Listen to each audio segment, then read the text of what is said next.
بسم اللہ الرحمن الرحیم۔ السلام علیکم ورحمۃ اللہ وبرکاتہ۔ محترم ناظرین، آپ دیکھ رہے ہیں یوٹیوب چینل حسن خورشید اوان۔ آئیے قرآن پڑھنے کے سلسلے میں ہمارا آج کا سبق ہے سورہ یوسف کی آیت نمبر 43 سے آیت نمبر 49 تک کا ترجمہ اور تفسیر مختصراً۔ سورہ یوسف قرآن پاک کی 12ویں صورت ہے، یہ 12واں ہی پارہ ہے۔ 12ویں پارے کا یہ 16واں رکوع ہے، جبکہ سورہ یوسف کا یہ 6واں رکوع ہے۔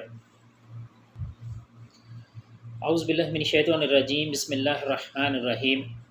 وقال الملک انی ارا سبع بقرات سمان یأکلہن سبع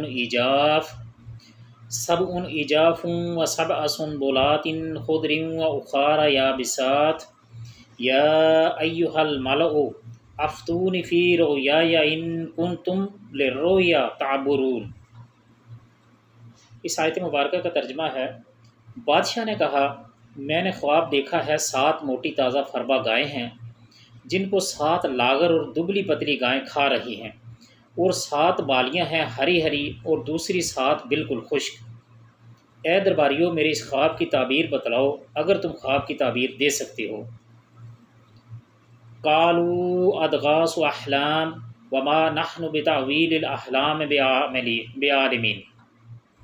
قالوا اضغاث احلام وما نحن بتأویل الاحلام بعالمین۔ انہوں نے جواب دیا، یعنی درباریوں نے جواب دیا، یہ تو اڑتے اڑاتے پریشان خواب ہیں، اور ایسے شوریدہ پریشان خوابوں کی تعبیر جاننے والے ہم نہیں ہیں۔ اس آیت مبارکہ کی تفسیر کچھ یوں ہے، یہ خواب اس بادشاہ کو آیا، عزیز مصر جس کا وزیر تھا۔ اللہ تعالیٰ کو اس خواب کے ذریعے سے یوسف علیہ السلام کی رہائی عمل میں لانی تھی، چنانچہ بادشاہ کے درباریوں، کاہنوں اور نجومیوں نے اس خواب پریشان کی تعبیر بتلانے سے عجز کا اظہار کر دیا۔ بعض کہتے ہیں کہ نجومیوں کے اس قول کا مطلب مطلقاً علم تعبیر کی نفی ہے، اور بعض کہتے ہیں کہ علم تعبیر سے وہ بے خبر نہیں تھے، نہ اس کی انہوں نے نفی کی، انہوں نے صرف خواب کی تعبیر بتلانے سے لا علمی کا اظہار کیا۔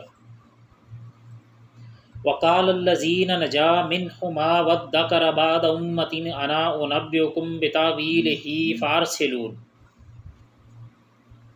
ان 2 قیدیوں میں سے جو رہا ہوا تھا، اسے مدت کے بعد یاد آ گیا اور کہنے لگا، میں تمہیں اس کی تعبیر بتا دوں گا، مجھے جانے کی اجازت دیجیے۔ یہ قید کے 2 ساتھیوں میں سے ایک نجات پانے والا تھا، جسے حضرت یوسف علیہ السلام نے کہا تھا کہ اپنے آقا سے میرا ذکر ضرور کرنا تاکہ میری رہائی کی صورت بن سکے۔ اسے اچانک یاد آیا اور اس نے کہا کہ مجھے مہلت دے دو، میں تمہیں آ کر اس کی تعبیر بتلاتا ہوں۔ چنانچہ وہ نکل کر سیدھا حضرت یوسف علیہ السلام کے پاس پہنچا اور خواب کی تفصیل بتا کر اس کی تعبیر کی بات پوچھنے لگا، یعنی تعبیر کے متعلق پوچھنے لگا کہ اس کی تعبیر کیا ہے۔ یوسف ایھا الصدیق افتنا فی 7 بقرات سمان یأکلہن 7 عجاف وسبع سنبلات خضر واخر یابسات لعلی ارجع الی الناس لعلہم یعلمون۔ اے یوسف، اے بہت بڑے سچے یوسف، آپ ہمیں اس خواب کی تعبیر بتلائیے کہ 7 موٹی تازہ گائیں ہیں، یعنی وہی قیدی جو یوسف علیہ السلام کے ساتھ تھا پہلے اور پھر رہا ہو کر گیا تھا، اس نے آ کر یہ کہا کہ اے یوسف، اے بہت بڑے سچے یوسف، آپ ہمیں اس خواب کی تعبیر بتلائیے کہ 7 موٹی تازہ گائیں ہیں جنہیں 7 دبلی پتلی گائیں کھا رہی ہیں، اور 7 سبز خوشے ہیں، اور 7 ہی دوسرے بھی ہیں بالکل خشک ہیں، تاکہ میں واپس جا کر ان لوگوں سے کہوں کہ وہ سب جان لیں۔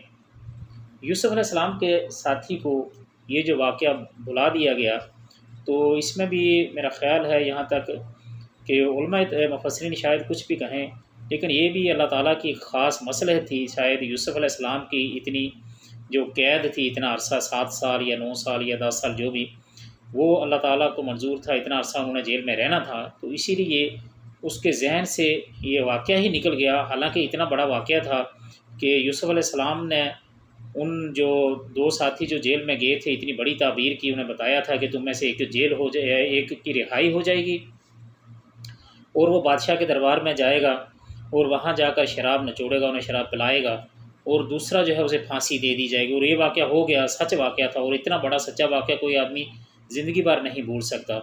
لیکن یہ کیوں اسے بلا دیا کہ یہ خاص اللہ کی مصلحت تھی، کیونکہ یوسف علیہ السلام کی اتنے سال قید جو تھی وہ اللہ کو منظور تھی، واللہ اعلم بالصواب۔ قال تزرعون سبع سنین دعابا فما حصدتم فذروه فی سنبلہ الا قلیلا مما تعقلون۔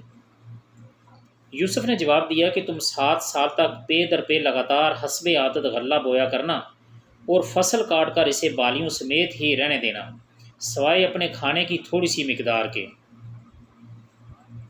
ثم یأتی من بعد ذلک سبع شداد یأکلن ما قدمتم لہن الا قلیلا مما تحسنون۔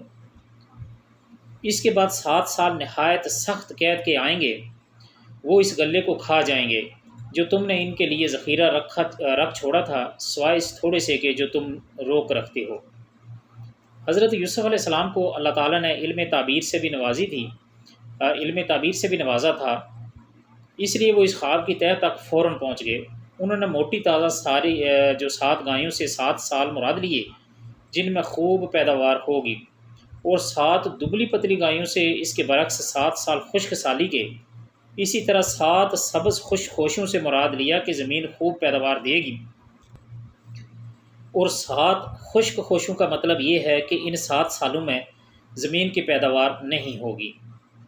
اور پھر اس کے لیے تدبیر بھی بتلائی کہ 7 سال تم متواتر کاشتکاری کرو، اور جو غلہ تیار ہو اسے کاٹ کر بالیوں سمیت ہی سنبھال کر رکھو، دانہ نہیں نکالنا بلکہ بالیوں سمیت ہی اس کو سنبھالنا ہے تاکہ ان میں غلہ زیادہ محفوظ رہے۔ پھر جب 7 سال قحط کے آئیں گے تو یہ غلہ تمہارے کام آئے گا جس کا ذخیرہ تم اب کرو گے۔ مما تحسنون سے مراد وہ دانے ہیں جو دوبارہ کاشت کے لیے محفوظ کر لیے جاتے ہیں، جسے ہم عام اپنی زبان میں بیں کہتے ہیں یا بیج کہتے ہیں، کہ اگلی سال اگلی فصل کے وقت جب بیج بویا جاتا ہے تو ظاہر ہے وہ بیج سنبھال کر رکھا جاتا ہے۔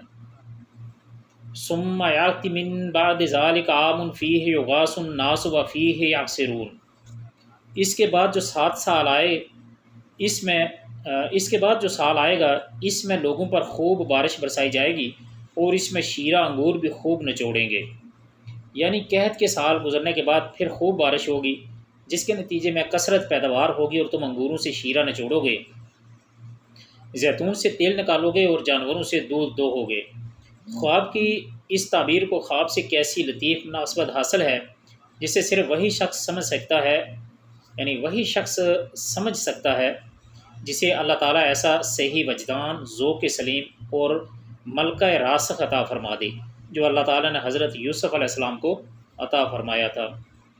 رب زدنی علما، رب زدنی علما، رب زدنی علما۔ محترم ناظرین، یہ تھی ہماری آج کی ویڈیو، یہ تھا ہمارا آج کا سبق۔ اللہ تعالیٰ سے دعا ہے کہ اللہ تعالیٰ ہمارا یہ پڑھنا اور سننا قبول عام فرمائے۔